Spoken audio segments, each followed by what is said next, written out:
ఒక ఊర్లో బంట్ అనే బుజ్జి అబ్బాయి ఉండేవాడు. అతనికి జంతువులంటే విపరీతమైన ఇష్టం.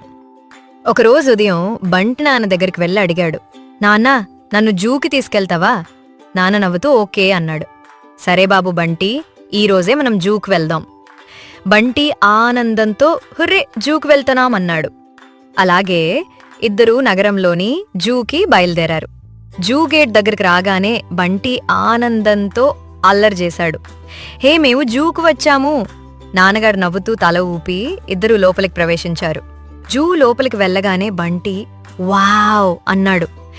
ఎగిరి పడుతున్న ముద్దు ముద్దుగా ఉన్న ర్యాబిట్స్ ఆకుల మధ్య దాక్కుంటూ ఆడుకుంటున్నాయి. హాయ్ ర్యాబిట్ అంటూ బంటి చేతులు ఊపాడు. దీని వెంటనే 3 డీర్ మెల్లగా నడుస్తూ వస్తున్నాయి. వాళ్ళు ముందుకు నడుస్తుండగా ఒక పెద్ద ఎలిఫెంట్ కనిపించింది. అది నీళ్లు తాగుతోంది. హాయ్ ఎలిఫెంట్ అని బంటి అరవగా ఎలిఫెంట్ సంతోషంగా శబ్దం చేసింది. అది చూసి బంటికి ఎంత ఆనందం వచ్చిందో. అలా ముందుకెళ్ళినప్పుడు చెట్ల మీద ఎగురుతున్న కోతులు కనిపించాయి.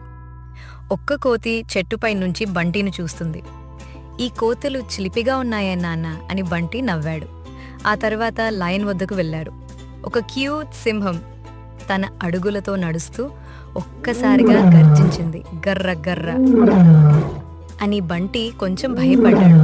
కానీ నాన్న చెయ్యి పట్టుకుని అన్నాడు, భయపడరకు బంటి, అది గట్టిగా మాట్లాడుతోందంతే. వాళ్ళు చూసిన జంతువులు ఇంకా చాలా ఉన్నాయి. పొడవాటి మెడతో జిరాఫీలు, పాండాలు, ఎలుగుబంట్లు. బంటి చాలా హ్యాపీగా ఉన్నాడు. సాయంత్రం అయింది. ఇక ఇంటికి పోదామా బంటి అని నాన్న అన్నాడు. ఆ రోజు ఆనందాన్ని, ఆ జ్ఞాపకాలు బంటి మనసులో ఎప్పటికీ నిలిచిపోయాయి. ఇంటికి తిరిగి వెళ్ళాడు. ప్రతి ఒక్క జంతువుని చూసిన ఆ ముచ్చట ఆయన మళ్ళీ మళ్ళీ చెప్పుకుంటూ ఉండేవాడు.